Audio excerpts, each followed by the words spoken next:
Welcome to part 1 of Journey of a WoW Relic.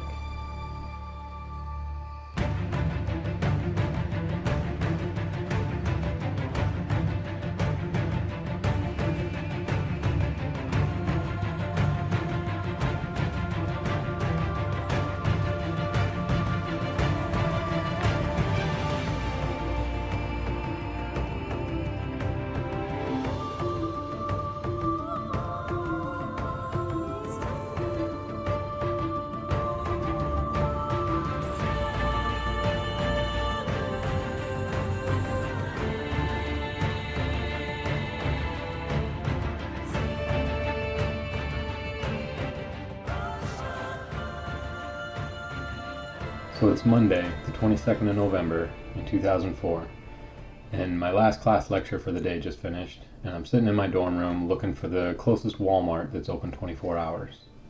I've been so hyped awaiting the World of Warcraft launch for over a year, and it's finally here.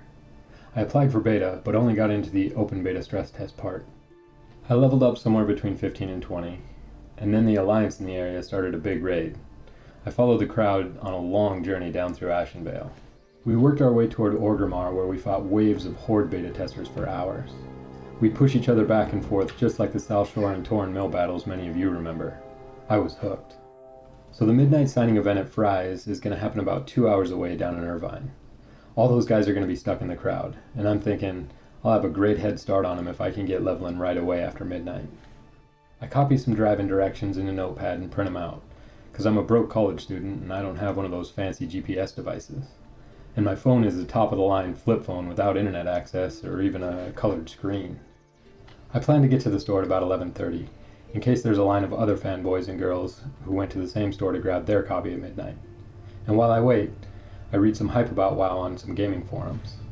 I've decided I'll play on the Frostwolf server, one of the 17 original US PvP servers. There was a post in a gaming forum showing where some popular guilds from other MMORPGs would be playing. And Frostwolf looked like a popular choice, and pretty evenly balanced because there were some good guilds that were rolling both Horde and Alliance. Even though I didn't expect to focus on PvP at the time, the general sentiment was that PvP servers would be a tougher environment where better gamers would thrive. I knew I'd be a noob, but everyone wants to become a good player. And doing that on any type of server is about the same effort. If I ever did become good, I didn't want that to be devalued because I was playing in easy mode on a Care Bear server as they were referred to. That bias was a real thing throughout vanilla. I remember the race to complete the war effort and begin the AQ gate opening event, and the two spots to watch were the top server overall, I think it was Medivh in the US, and the top PvP server, which was Manaroth. Anyway, I drive to this Walmart I've never been to, and walk back to their electronics department, and I'm the only person there. But there's this empty display that's obviously set up to be stocked with WoW games. I find an employee in the electronics department, and I ask if I can buy a copy of World of Warcraft right after midnight, because it's set to be released on the 23rd, and that's like 10 minutes away. He's never heard of the game and asks for the name again. I tell him, and let him know that they're probably in the back in boxes, waiting to be set out in the next few hours. He gives me a weird look like, if this guy knows they're going to be on sale in the display in the morning, why the hell is he here now? I ask if he can go in the back and check if there's some boxes, and he's like, nah, I wouldn't even know where to look. If you watch my intro video, then you know I'm on the spectrum and both socially anxious and conflict averse. So I wasn't going to pry any further when it's obvious this guy doesn't want to help. I drove back empty-handed, looked up the closest GameStop or EB Games store that would be open early in the morning, set my alarm, and wished I'd gone down to Irvine to meet the devs that night. That morning I got to the game store about 15 minutes before it opened, and there was one other car in the parking lot. Right when someone who worked there unlocked the door, the dude in the other car, who kind of looked like Asmongold, headed straight in with me and asked for a copy of WoW. The store only had like 6 copies, and no collector's editions. I grabbed one with the Night Elf on the cover, and the other dude grabbed one with the Orc.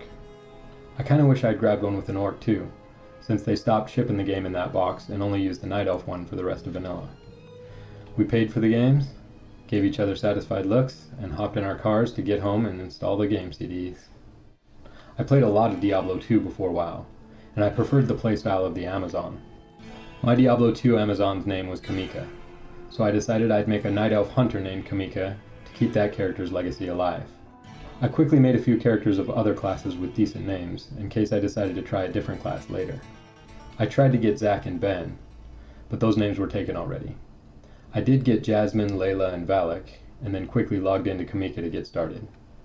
I was relatively quick for the group of players in that starting area, because everything was still fresh from the open beta. There was one character that was half a level ahead of me.